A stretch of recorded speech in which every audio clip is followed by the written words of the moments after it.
Giacoppi, como a gente havia dito na segunda-feira, nós teríamos e tivemos uma semana marcada por índices de inflação e ainda de atividade econômica. Vamos começar do começo. Logo na segunda-feira, o relatório de mercado Boletim Focus apontou a reprecificação em cima da decisão do Copom da semana passada, que elevou em 1 ponto percentual a taxa básica de juros, a Selic. Pela 18ª semana consecutiva, houve elevação na perspectiva de inflação, 6,88%. E também subiram a projeção da taxa Selic para combater essa inflação para 7,25% no final do ano. Isso foi na segunda, mas não parou aí não. Porque na terça-feira nós tivemos a divulgação da própria ata do Comitê de Política Monetária e tivemos também a divulgação da própria inflação. O IPCA veio em 0,96%, elevando a inflação anualizada no Brasil para 8,99%. Desse número, desse 0,96% em julho, mais de 70% na média da alta de preços foi provocada pelo aumento da conta de luz, da energia, de passagens aéreas e de combustíveis. E aí, gente, que mora o perigo.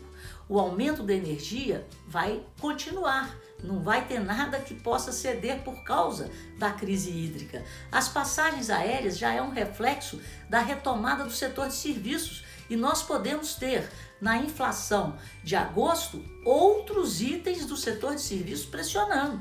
E os combustíveis, somos dependentes das oscilações do preço do barril de petróleo no mercado internacional, que até caiu, mas o dólar voltou a subir, porque além dos indicadores de atividade econômica e de inflação, aqui no Brasil, os ruídos políticos pesaram e reprecificaram as expectativas dos investidores e os preços dos ativos. E o que está acontecendo?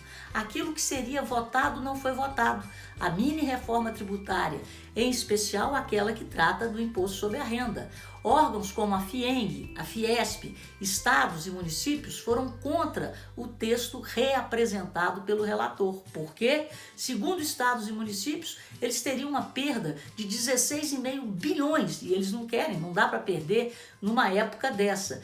E FIENG e Fiesp defendem, por exemplo, que a reforma tributária seja feita depois da reforma administrativa. Primeiro, cortamos os gastos, transformamos o Estado brasileiro num Estado mais enxuto e depois vamos votar a carga que a sociedade tem que pagar de impostos e contribuições para carregar um Estado mais enxuto. Além disso, eles defendem também uma simplificação na coleta e na forma de arrecadar os impostos. Bom, além disso, nós tivemos o índice de atividade econômica que mediu como se comportou as vendas ao varejo em junho em relação a maio e foi uma surpresa negativa, queda de 1,7%. Mas mesmo assim, as vendas ao varejo estão operando 2,6% acima de fevereiro de 2020, ou seja, antes da pandemia. O recorde das vendas ao varejo foi batido em outubro de 2020 e é um número muito forte. Então, no acumulado do ano, o número ainda é positivo e esse recuo se deu depois de 2 meses com o número no positivo. E por que houve esse recuo? Principalmente pelo desemprego e pela inflação, que vai mudando o comportamento das famílias brasileiras em relação ao consumo. O outro número divulgado foi esse multiplicado por -1. Foi a venda e o comportamento do setor de serviços. Houve um crescimento de 1,7% com a flexibilização da economia. E o número foi muito positivo, é o maior dos últimos 5 anos para o mês de junho. E agora, o setor de serviços está operando 2,4% acima do que estava lá no período pré-pandemia. Foram muito parecidos os números, mas com uma diferença, né? As vendas ao varejo houve uma queda de 1,7% e no setor de serviços nós temos um crescimento, né, que nos últimos 3 meses, no acumulado desses 3 meses no positivo, o setor acumula uma alta de 4,4% e conseguiu reverter a queda anualizada, que estava em 2% até maio, e agora nós temos um número positivo. Bom, gente, além disso, ufa, tem muita coisa acontecendo. Nós tivemos a inflação nos Estados Unidos ao consumidor e ao produtor. E a inflação americana acalmou os mercados pelo mundo. Houve uma desaceleração na inflação ao consumidor, 0,5% em julho. Anualizada, a inflação americana está em 5,4%. Ao produtor, que foi divulgada ontem, deu um sustinho, esperava-se 0,6%, veio 1%, jogando a inflação anualizada acima de 7%. 7,8% é a maior inflação ao produtor nos Estados Unidos desde 2010.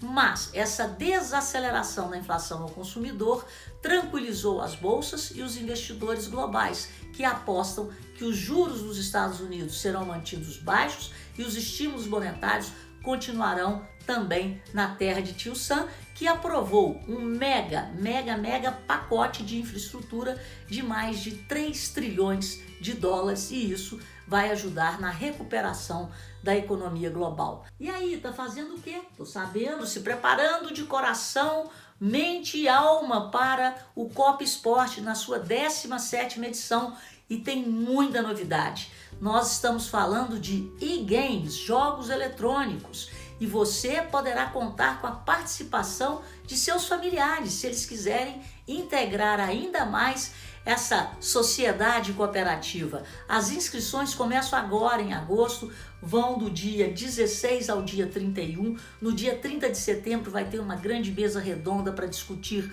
o desenrolar dos jogos, e a grande final será no dia 23 de outubro.